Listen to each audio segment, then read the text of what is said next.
Oh, yeah. Mag-isip muna bago kumilos. Sa bawat hakbang na ating tatahakin, may dahilan kung bakit kailangan pag-isipan. Mga salitang bibitawan, kilos na gagawin, paggalang sa kapwa ang laging uunahin.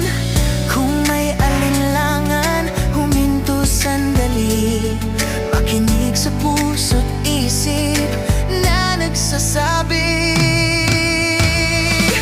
wag mo sana tayong gumawa ng mga bagay na di makabubuti sa kapwa.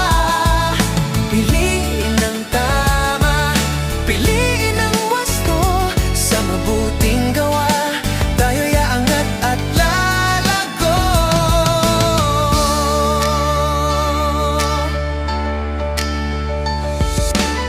Hindi man madali ang laging maging tama, ngunit bawat hakbang ay may saysay at pag-asa.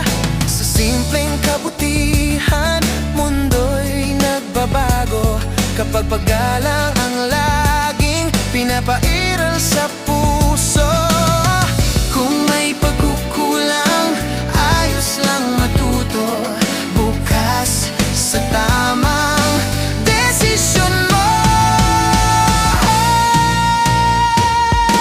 Wag po sana tayong gumawa ng mga bagay na di makabubuti sa kapwa. Piliin ang tama, piliin ang wasto, sa mabuting gawa tayo'y aangat at lalago. Sa hakbang pa sa kabutihan, tama ang piliin, lagit lagi naman.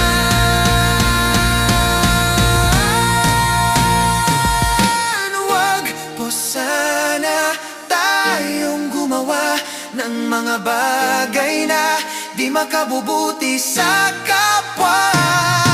Pag-ibig at respeto ang isabuhay sa bawat araw, sa bawat buhay.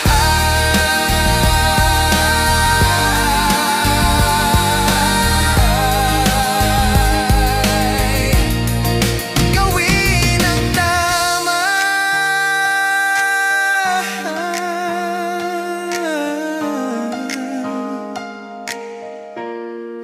simula